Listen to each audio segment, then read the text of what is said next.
Culfas. Culfas. En los próximos 10 años se van a crear, si sale todo bien, Sí. todo tiene que salir bárbaro, 2 millones de puestos de trabajo, próximos 10 años. Hoy tenemos 6 millones de puestos de trabajo en el sector privado, va a haber 8 millones de puestos de trabajo en el sector privado. Extraordinario. Ese es el plan productivo, ahí te explica todo cómo va a ser. Vamos a suponer que le sale todo bien. No hay un renglón sobre lo que va a pasar con la otra mitad de la población. La que no está ni en el sector privado ni en el sector público, que es la otra mitad de la población. Bueno, un país que no tiene un plan para la otra mitad de su población es un país que no tiene futuro. Y vos estabas trabajando con él en eso. No, es una frase horrible esa. Es una frase clasista y discriminatoria. ¿Por qué? Porque eso implica que hay gente que vive de planes. Y eso es mentira. El problema es que suena bien. Es decir, hay una gente que vive de planes. Y yo, que soy un genio, voy a transformar esos planes en empleo. ¿Por qué la gente no vive de planes? Porque es la muy gente poco trabaja. dinero. Ah, por la contraprestación. Toda la gente que recibe lo que llaman planes, que no existe, nadie recibe un plan. La gente recibe un salario social complementario, que es un trabaja. Redistribuir, parece que ese es el punto central, ¿no? O la respuesta, por lo menos, a muchas de las preguntas que tenemos los argentinos en estos momentos. Juan Grabois ya está aquí con nosotros, le doy la bienvenida. Gracias por venirte, Juan, hoy viernes. Gracias a vos por invitarme. Hablamos de redistribución, hablamos de esta cumbre en el Yao Yao, estos hombres tan poderosos. ¿Qué lectura haces vos de lo que está sucediendo o lo que estuvo sucediendo estas últimas 48 horas ahí? No, la verdad que no me importa mucho. ¿No cambia la cosa? No, ellos defienden sus intereses y es lógico que lo hagan. Son sus intereses. Uno no se tiene que enojar, ni indignarse. Son los intereses de ellos. Pero cuando hablamos de redistribuir eso, hablamos de redistribuir parte de eso. Sí. Ahí es donde estos hombres cobran protagonismo. A ver, el 1% tiene intereses. Y los sectores sociales defienden sus intereses. Lo que la dirigencia tiene que tener claro es qué intereses defiende. Sí. Si los de ese 1% o del 99% restante. El peronismo, el campo nacional popular en sentido amplio, desde luego tiene que defender el interés del 99%. El macrismo, la derecha, Juntos por el Cambio, defiende el interés del 1%. Esto es así y es un dato de la realidad.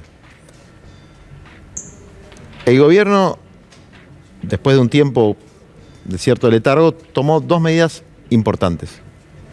Una que ya se hizo efectiva, que es este bono, que es una inversión que va a los de abajo, que es de 200.000 millones de pesos.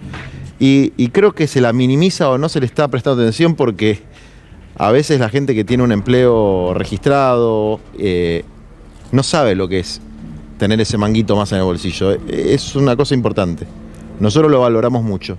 Y más lo vamos a valorar, ayuda en un derecho y pase a ser un salario universal, que es la medida que tiene que tomar el gobierno. Y que es la medida que nosotros esperamos que se tome rápidamente. Un salario universal garantizado para los trabajadores informales. Es lo que le pedimos al gobierno que aplique próximamente. Viene el Día de los Trabajadores y esperamos una medida de estas características. Un salario universal para los trabajadores informales, que son los que más sufren, digamos, que están o en la indigencia o en la pobreza. Y después tomó otra medida que todavía no se hizo efectiva, que es enviar al Congreso un proyecto de ley de aporte a la renta extraordinaria, sí, que es algo que hay que hacerlo efectivo. En ese sentido, también le pedimos al gobierno, y por eso movilizamos el otro día como Comité de Acreedores de la Deuda Interna, para pedir que se haga efectivo ese impuesto, y otra medida que también se anunció desde el Senado, pero que todavía no ha avanzado, que es recuperar lo que fugaron. Es decir, recuperar lo que fugaron muchos de los que estaban ahí en el Yao Yao, que aparte ya se sabe que son ellos, porque la lista del Banco Nación, aunque ellos hacen un lobby muy fuerte para que no se pueda, que el pueblo no pueda saber quiénes fugaron los 45.000 millones de dólares que entraron. ¿Vos entendés? Esto es una cosa que algún día vendrá, no sé, algún antropólogo sueco, y alguien le va a prestar atención, porque si es un antropólogo argentino nadie le va a prestar atención, a decir qué pasó en la Argentina durante el gobierno de un señor que se llama Mauricio Macri, que entraron 45.000 millones y en un idioma raro a explicar la estafa que fue esto. Entró la plata del FMI, Banco Central, le dieron los dólares baratos a estos señores que están ahí, se los llevaron a unas cuentas en el exterior, no hicieron una escuela, un puente, absolutamente nada, y los tipos vienen acá a dar lecciones de cómo hay que manejar la economía del país y hacen lobby para que no se pueda levantar el secreto bancario y saber quiénes son, aunque ya lo sabemos porque se filtró la información. Todos los que estaban ahí, creo que salvo 1 o 2, son los fugadores de la Argentina. Entonces, que tienen que pagar impuestos a la renta extraordinaria, pero además tienen que pagar la que se fugaron, impuestos sobre la que se fugaron, que son dólares mal habidos. Bueno, esa ley también se tiene que aprobar. Y hay que poner la carita de cada diputado y cada senador que tiene la cara durez de no reconocer que quienes fugaron la plata de la deuda externa que cargamos sobre la espalda, todos los argentinos y argentinas, no la tienen que pagar los que la fugaron. Es una locura japonesa. A ver, vamos a tratar de entender un poco lo que quise decir. De lo único que me arrepiento de esa conversación, de esa charla que di, fue haber usado el término trosco. Porque es un término que es un poco macartista. Es feo decirle a alguien y definirlo por su ideología. Es algo que un poco en el peronismo se usa de manera folclórica para definir a alguien que te corre todo el tiempo por izquierda y que no está de acuerdo con ninguna táctica. ¿Qué quiere decir esto? Mira, nosotros necesitamos que los pequeños productores de los cinturones hortícolas tengan acceso a la propiedad o la posesión gratuita de la tierra a perpetuidad. Hay 50.000 familias de pequeños productores que alquilan la tierra. Acá vas a tenerlo a Arias dentro de poquito. Él te la puede contar bien, al juez, ex juez, porque los conoce bien. Viven en taperas porque los dueños de la tierra no les dejan construir. Se tienen que trabajar de sol a sol 16 horas. No ganan un mango y son los que nos dan frutas y verduras. Nosotros necesitamos que puedan acceder a la tierra. Y para eso nosotros no necesitamos el apoyo de Máximo Kirchner, de Cristina. Necesitamos el apoyo de algún que otro diputado del radicalismo, del PRO, del Interbloque Federal, de los empresarios del agronegocio. Necesitamos convencerlos a ellos, porque el apoyo del campo nacional y popular ya lo tenemos. Eso se llama política. Sí. Si no, no existiría la política. Si vos tenés que acordar con los que están convencidos de las mismas ideas que vos, eso no es hacer política. Eso es ser imbécil. Es decir, declamar constantemente con un denuncismo propagandístico y no lograr ningún resultado. Ese es un pensamiento idiótico y antipopular, porque no resuelve los problemas de la gente. Y a nosotros nos interesa resolver los problemas de los compañeros. Y tenemos una posibilidad de resolverlo porque hay una suerte de consenso entre gente con una ni siquiera sensibilidad, inteligencia para comprender que los argentinos necesitamos tener alimentos de cercanía. Entonces, que hay que buscar la forma de que tengan acceso a la posesión o a la propiedad de la tierra sin tener que estar sometidos a este régimen inhumano. Esto es básicamente el sentido de la metáfora.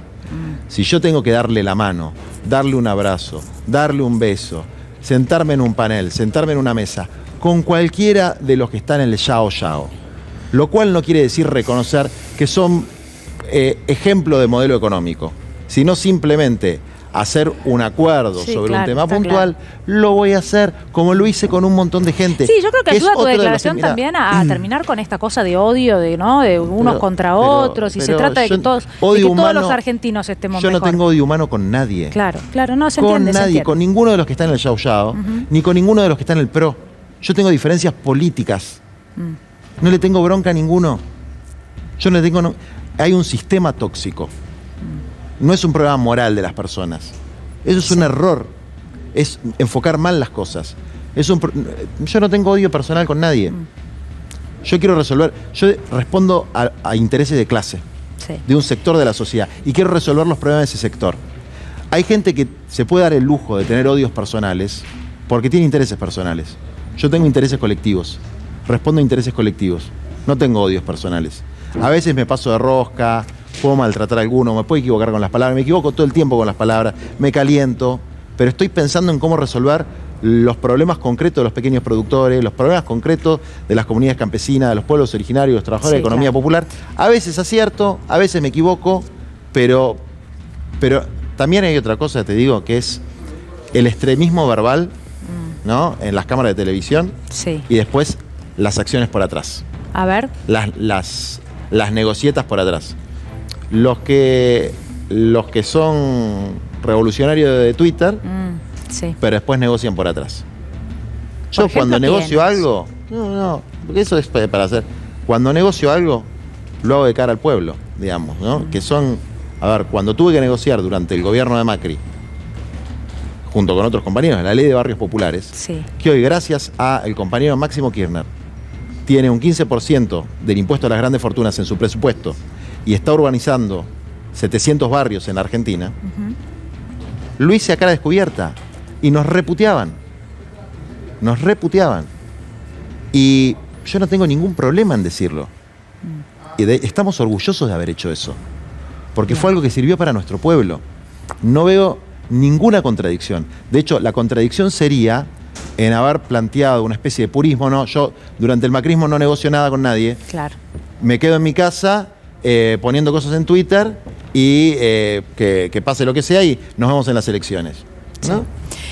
Sí. Nahuel te quiere preguntar también. Sí. ¿Qué Nahuel, tal, Juan? ¿Cómo estás? A ver, yendo un poco a esto lo que hablábamos, lo del tema de los posibles acuerdos. Vos ves ahí, te hago dos consultas concretas. ¿Ves ahí la posibilidad, por ejemplo, hay 4.300 barrios populares, sabemos que los trabajadores de la economía popular y el rol de los movimientos sociales expresan un nuevo sujeto social? Por ejemplo, a la hora de urbanizar esos barrios, ahí puede haber un punto de acuerdo también con lo que son algunos sectores empresarios. Y lo mismo te pregunto para el caso de lo que tiene que ver con el precio de la comida. Por lo general los intermediarios son los que hacen que de un monopolio, de lo que sea, o de una gran empresa que produce el alimento primario, después llega a una feria popular con el precio subido, ¿no? Por general por el término. Si hubiera un vínculo directo entre el consumo y quien lo produce, si ves estos dos caminos como posibles acciones concretas que se puede hacer con un sector del establishment desde los movimientos sociales. Hay un montón de cosas que se pueden hacer si se resuelven problemas previos de base, digamos, ¿no? Por ejemplo, el acceso a la tierra, que es el medio de producción fundamental para un pequeño productor, digamos. O sea, vos podés resolver el problema de intermediación y eso le va a cambiar el 15% al productor, el 20%. Pero si tiene que seguir pagando un arrendamiento de 50.000, 60.000 pesos, que es el 70% de su ingreso, y no puede construir su propia vivienda y sigue viviendo bajo un nylon, su calidad de vida va a ser tremenda. Por ahí le bajás un poco el precio del consumidor, pero hay un problema fundamental y hay que pensar en ese problema. El consumidor haría bien en ir a ver dónde vive la gente que produce la comida que come.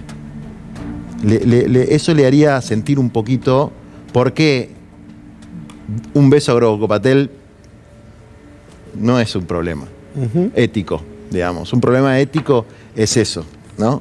Es esa situación de injusticia social de quienes nos dan la comida a nosotros.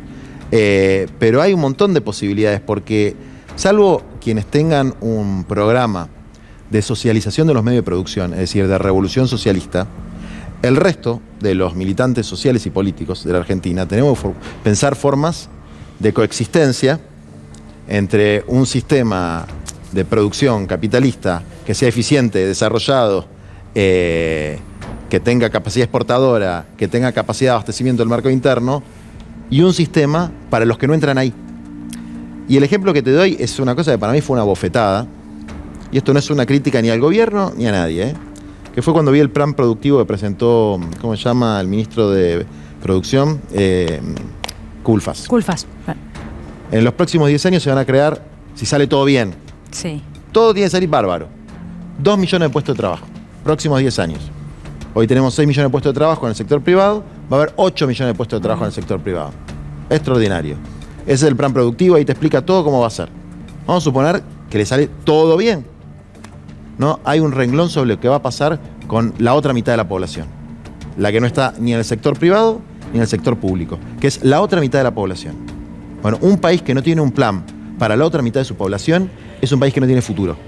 Es un país que va a dejar de lado a la otra mitad de la población. Esa otra mitad de la población son los trabajadores de la economía popular, son los habitantes de los barrios populares, Sí. es la ruralidad pobre, y es para los que nosotros planteamos, tiene que haber un sistema B que sea igual de digno, aunque tenga otro horizonte de felicidad, que no es por ahí los valores hegemónicos del consumismo que tiene una persona de clase media acomodada, que vive en un gran centro urbano, con una calidad de vida que mira a la de los Sí. norteamericanos o de las europeas. Existe eso y no es algo que a veces cuando lo planteamos nosotros parece que venimos a otro planeta. No, existe, ya No, sucede claro. en la Argentina, está pasando. Juan, mira, y hablando de ellos, recuerdo, y te pregunto esto por último, hace un tiempo hablaba acá en este mismo espacio con Daniel Arroyo y él me hablaba de la necesidad de transformar los planes en empleo, bueno, algo que fuertemente está tratando de imponer, no sé si es la palabra, este gobierno, ¿no? Y vos estabas trabajando con él en eso. No, es una frase horrible esa. Es una frase clasista y discriminatoria. ¿Por qué? Porque eso implica que hay gente que vive de planes. Y eso es mentira. El problema es que suena bien. Es decir, hay una gente que vive de planes. Y yo, que soy un genio, voy a transformar esos planes en empleo. ¿Por qué la gente no vive de planes? Porque es la muy gente poco trabaja. dinero. Ah, por la contraprestación. Toda la gente que recibe lo que llaman planes, que no existe esa, nadie recibe un plan. La gente recibe un salario social complementario, que es un trabaja. No tiene empleo, porque empleo es tener un empleador. Pero más de la mitad de la población trabajadora de la Argentina no tiene empleo. Son los trabajadores informales, son los cuentapropistas, son los monotributistas. El pleno empleo no existe más. Eso hay que explicárselo a los economistas de la Argentina. No existe más en la Argentina, no existe más en América Latina, no existe más en Estados Unidos, no existe más en Europa. No va a haber pleno empleo. No va a haber. La automatización, la robótica, la biotecnología, el paradigma del pleno empleo terminó en el siglo XX. Entonces, pasar de los planes al empleo es un verso, es un cuento chino. Primero, porque nadie vive de un plan en este país. La gente vive de su changa, de su trabajo por cuenta propia, de cartonear, de vender en la feria, de vender en la calle, vive de hacer la merienda para los pibes en el barrio. Eso se llama trabajo. Es trabajo y es genuino. Y el que dice que eso es un plan está subestimando a nuestro pueblo. Hay gente que está confundida, con buena voluntad, y hay gente que discrimina. Toda persona que recibe un plan realiza una A contraprestación veces la por ese plan. contraprestación es una contraprestación organizada y a veces tiene otras actividades. A ver, un salario social complementario hoy son 19.000 pesos. Sí. La línea de indigencia son 40.000 hoy. Sí, pero bueno, eso es otra cosa. No, es la lógica de la matemática. Si a vos te dan 19.000 pesos y para no morirte de hambre necesitas 40.000, ¿cómo conseguís los otros 20.000? Trabajando. La gente trabaja. Yo no conocí en mi vida de militante, salvo algún caso excepcional, nadie que viva de un plan. Sí, no te existe eso. Es una fantasía gorila que a veces nos han metido. Pero le sirve un montón, ese eslogan. ¿Qué? Está instalado en la Está gente. instalado Ese y nos eslogan lo funciona meten a mucho. nosotros. Y Sí, algunos claro. funcionarios lo repiten porque saben, por los focus group, que suena lindo decir, vamos a convertir los planes en trabajo. No, papá, los planes en trabajo ya los convirtió el pueblo pobre en el 2001, en el 2002, cuando Sí. la gente empezó a crear emprendimientos propios, cuando la gente se inventó su propio trabajo, porque no se lo resolvió ningún funcionario, ningún dirigente social, se lo resolvió el pueblo solo, y eso vos lo podés ver cuando ves un pibe tirando una carreta para ganarse el pan. No lo resolvió el Estado, no lo resolvió el mercado, lo resolvió el pueblo y algunas organizaciones.